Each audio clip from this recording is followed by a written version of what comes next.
তো গতকাল একতারা বাজায় যখন আমি গোসল করে বের হইতাছি, ঠিক এমন সময় শাহরিয়া আমার কল দিয়া বলে, মামা তাড়াতাড়ি রেডি হয়ে বের হ। তো বললাম কই যাবি? তো বলতাছে গার্লফ্রেন্ড নিয়ে পার্কে যামু, তুই একটু পাহারা দিবি। আমি তো শুই না অবাক, কিরে ভাই এই কাইল্লা স্যার আবার গার্লফ্রেন্ড পটাইছে? ওরে ভাই দেরি না করে তাড়াতাড়ি করে গেলাম, গিয়া দেখে তো ভাই শরীরের পশম খারায় গেছে, লগে ওইটাও ভাই এত কিউট। পরে বললো এটা আমার গার্লফ্রেন্ড সাথী, আর আমার সাথেও পরিচয় করায় দিল। আমরা কিছুক্ষণ ঘোরাঘুরি করলাম, ওরাও চলে গেল বাসায় আর আমিও চলে আসলাম। এখন এইভাবে ওদের সম্পর্ক এক মাস যাইতে না যাইতে 2 দিন পর পর কি নিয়ে জানি ওদের ভিতর খালি ঝগড়া লাগে, আর বারবার আমি সমাধান করে দিই। এখন সেই দিন শাহরিয়া অনেক কান্না করতেছে, তো বলতেছে মামা ওই আমারে ছাইরা দিতেছে, ওই আর আমার সাথে সম্পর্ক রাখতে চায় না। পরে কই তোদের তো 12 মাসেই ব্রেকআপ হয়, তো আমি মিলে দিই। ওই কান্না করে বলতেছে মামা এইবার একটু সিরিয়াস, এইবার আমি কে আর তুই বা কে, কেউ চাইলেও আমাদের মিলাই দিতে পারবো না যদি ও না চায়। বললাম কাহিনীটা কি হয়েছে আমার বল। বলে গতকাল ও আমার সাথে ব্রেকআপ করতে চায়, পরে আমি ওর সাথে অনেক রাগারাগি করলাম, বাট কোনো কাজ হইলো না। সকালে ওরে রাস্তায় আটকাইছি, পরে মামা ওই কালাগুলা কইয়া আমার অনেক অপমান করছে। এখন ভাই আল্লাহ বানাইছে কালা, আমার কোনো দোষ আছে? পরে রাগে যখন ওরা একটা থাপ্পড় দিতে নিস, তখন ওই বলে আমার সাথে বেশি বাড়াবাড়ি করলে একতারা বাজানি ভিডিও আর কালাবাতির কি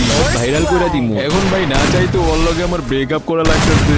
পরে ভাই ওরে বাড়ি নিয়ে একটু খাওয়ায় খোয়ায়া মন টন ভালো করলাম, বললাম মামা এগুলা কোনো বিষয় না, তুই এর থেকে বেটার ডিজার্ভ করো, তার থেকে ভালো হইছে ওই চলে গেছে, তুই ওর কথা বাদ দে। পরে ভাই আমার জড়ায় ধরে কান্না করে দিচ্ছি, আর বলতেছে মামা আমার এই কঠিন সময় কেউ আমার পাশে ছিল না, বাট তুই সব সময় আমার পাশে ছিলি, তুই শুধু আমার বন্ধুই না আমার ভাই। আর আজকের পর থেকে আমি কোনো দিন সাথীরে বলবো না ওরে আমি ভালোবাসি। এখন ভাই ওরে বুস্টুস দিয়া পাঠিয়ে দিলাম, আর আমিও আমার বাসায় চলে আসলাম। এদিকে সাথী আমারে কল দিয়া বলে বেবি তোমার প্ল্যান তো পুরো কাজে লেগে গেছে। আমি ওই কাজে লাগছে মানে পুরাই 100-100। এখন তুমি আর আমি জমায়া প্রেম করমু, ওই বলো চাইলেও কিছু বলতে পারবো না বেচারা। লল।